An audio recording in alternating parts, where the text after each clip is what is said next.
Hey YouTube. Alright, I'm making this video partially in response to a question I got from one of my subscribers asking me what I recommended for a good ratcheting wrench set.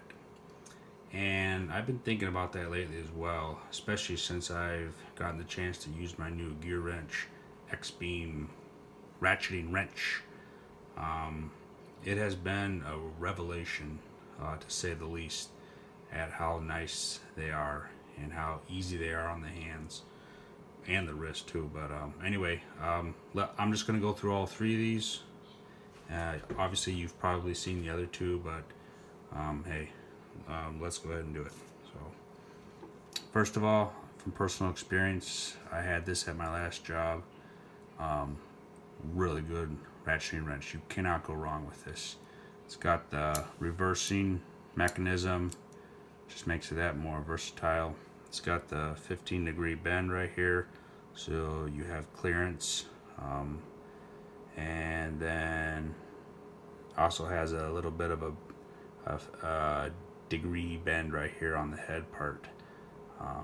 It doesn't have a whole lot of, doesn't have anything really built in too much as far as more gripping on a fastener.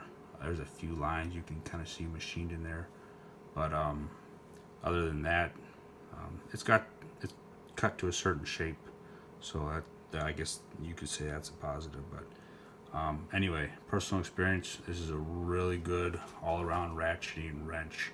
You can't go wrong with it. Made in the USA. Good stuff. You'll pay a little bit for it, but my opinion, I think it's worth it.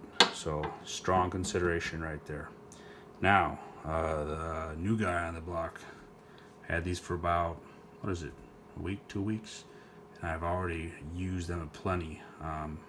I've really used my 17 mil a lot lately, and let me tell you something, guys, these things have held up. Like I said, it's only 2 weeks, but they've already held up to quite a bit, so I've been pretty impressed.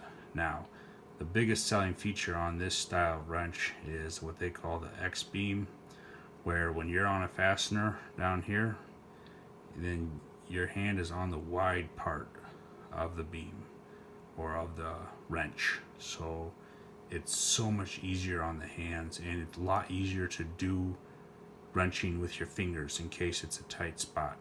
That's another big plus. You know, if you were trying to, loosen or tighten a fastener, holding on to the narrow part, yeah, not a whole lot of good's going to come from that. But when you got that wide part to grip, my goodness, I mean, genius. Gearwrench, I gotta hand it to you. It is a flat or straight all the way across, so you don't have that that clearance, like the Proto does.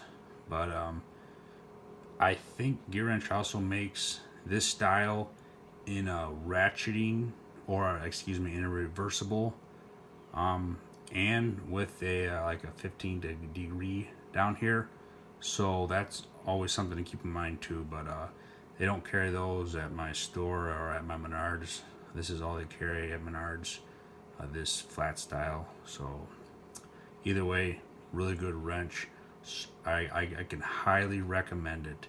And for the price, yeah, if you're anywhere close on a budget, or really thinking of budget but still decent quality and a really good design like what they have going right here, you can't go wrong with this. So I highly recommend this as well. Now this one, SK, yeah, big and beefy and strong. Some of the good points on these, it's got the 6-point design. That could be a positive or negative depending, but once you're on the fastener, you're not going to slip. You're on it. Let's see. And then now it also has that, it's probably like a 15-degree angle down here too for the head. And probably the best feature on this is what they have built in to be able to hang on or grip a fastener. They have several points built in or machined into the open end to where once you're on a fastener, your chances of slipping really go down. So that's always a big positive. Wear gloves just in case, but it's always good to know when you have a good strong grip on a fastener. So and then the ratcheting end, now this is something pretty unique too. It's got like 6 pawls spaced all the way around, so it got a really small swing arc, by far the smallest out of all of these. So can't go wrong with this either. Gotta say, it's probably not the one I reach for too often, even if I had it at work.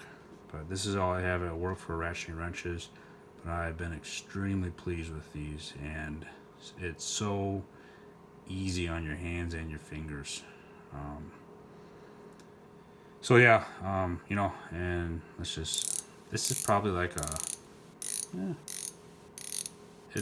I can't tell the tooth count for sure, but it's somewhere between the Proto and the SK. So all in all, I got nothing to complain about there too. Yeah, Proto, probably the coarsest sounding out of all 3 of them, but it's a strong one. So alright guys, there it is. If I was not on a budget, or if I wanted or if I didn't mind spending all the money in the world, I'd recommend the Protos. But if you're on a budget, and if you're looking to keep some money in your wallet and still buy an extremely well-designed ratcheting wrench, I would seriously suggest checking out these X-beam Gearwrench ratcheting wrenches. Good stuff there. But alright, there it is. As always, like and subscribe, but I hope you enjoy. Later.